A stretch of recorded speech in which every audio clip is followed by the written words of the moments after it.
Soy Marieli Cristina Zavala Velasco y este video forma parte del examen de la Unidad 1 para la experiencia educativa de investigación e intervención en educación y aprendizaje con el maestro Paulo Soler.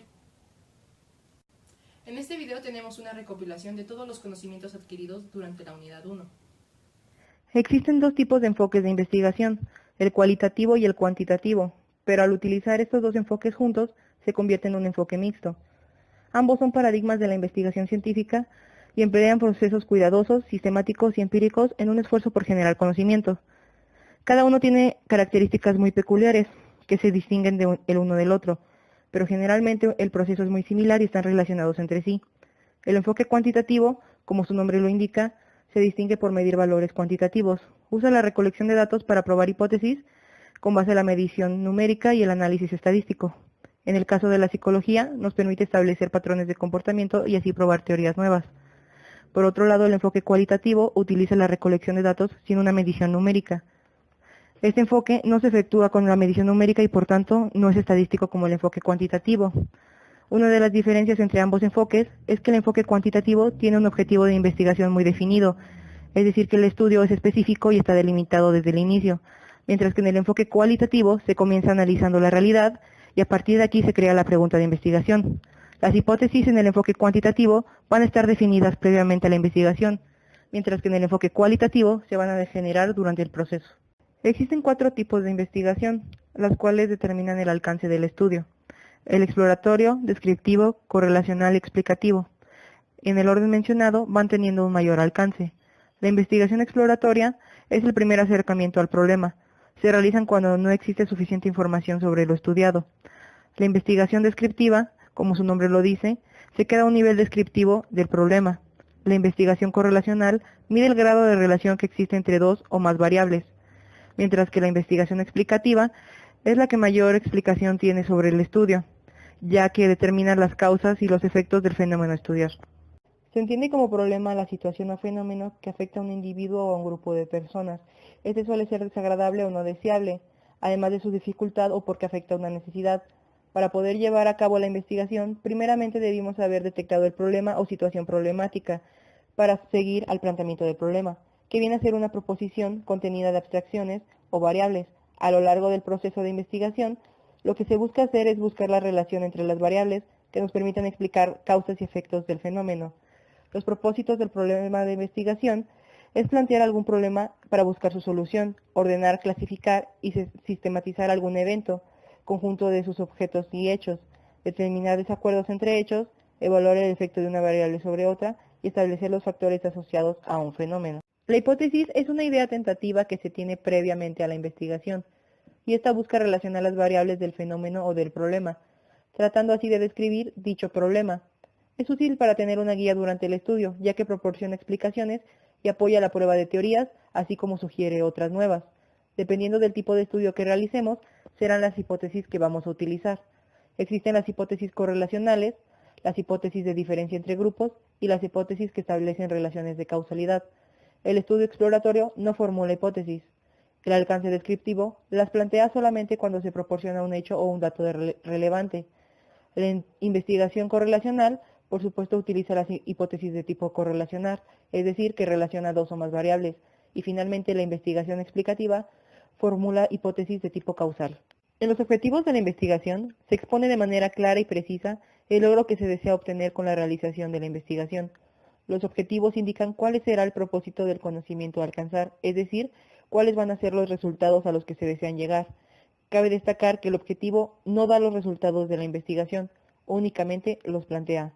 Hay que tener en cuenta que los objetivos de investigación deben ser alcanzables y tener una finalidad o un propósito. Además, siempre comienzan con un verbo en infinitivo, por ejemplo, analizar, describir, conocer, etc.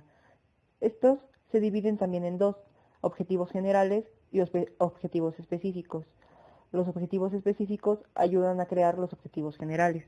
Las variables son toda característica o fenómenos que adquieren diferentes valores, tal como su nombre lo indica. Estas varían cuando se observan en diferentes individuos o en diversos puntos del tiempo. Al determinar el tipo de variable, las cualidades de los fenómenos se convierten en datos, lo cual permite determinar la forma en que se analizarán dichos datos. Los tipos de variables son independiente y dependiente, activa y atributiva, y continua y discreta. La variable independiente es la variable que tras su manipulación genera un cambio o una variación en la variable dependiente, por lo que la variable dependiente es la variable que sufre un cambio o una variación por la influencia de la variable independiente. La variable activa es la variable sobre la cual es posible manipular libremente sus valores, por lo que estaríamos hablando que al tener una variable independiente, al mismo tiempo tendríamos una variable activa. Por otro lado, la variable atributiva es la variable sobre la cual no es posible o es muy difícil manipular los valores.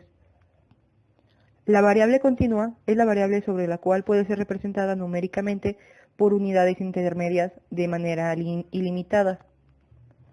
Y finalmente la variable discreta es representada numéricamente por unidades enteras, formando valores separados y no continuos.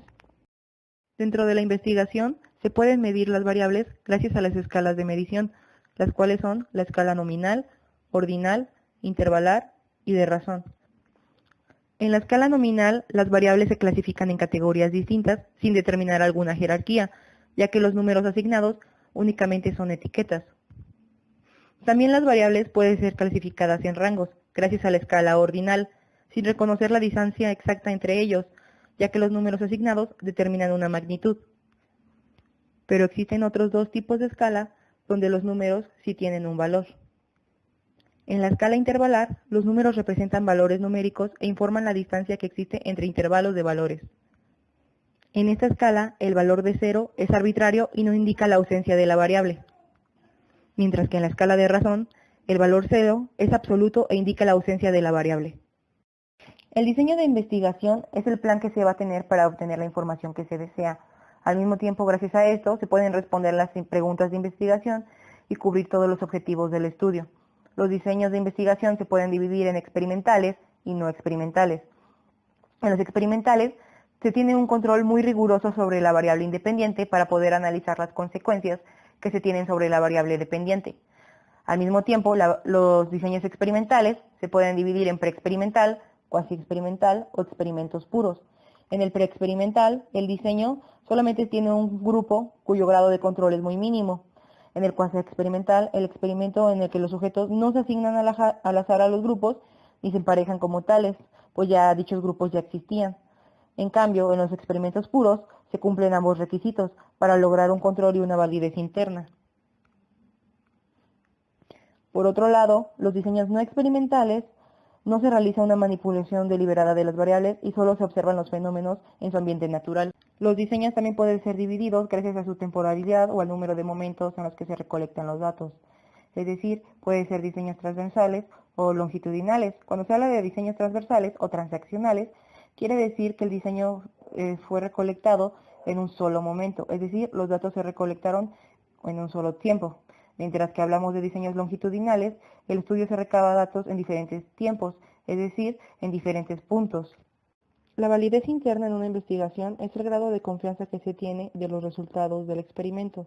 Así se interpretan adecuadamente y pueden ser validados. Esto se logra gracias al grado de control que se tiene sobre las variables.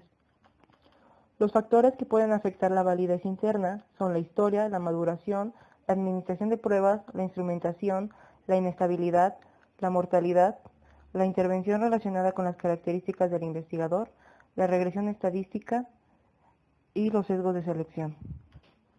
Finalmente, la validez externa es la posibilidad de generar los resultados de un experimento a situaciones no experimentales, así como a otros sujetos y a otras poblaciones. Como ya se había mencionado anteriormente, la calidad metodológica en una investigación va a depender del control que se tenga en las variables y de la ausencia de errores sistemáticos o sesgos que se tengan en la población estudiada. Es la medida por la cual los resultados de un estudio son correctos para la muestra de que se están siendo estudiados.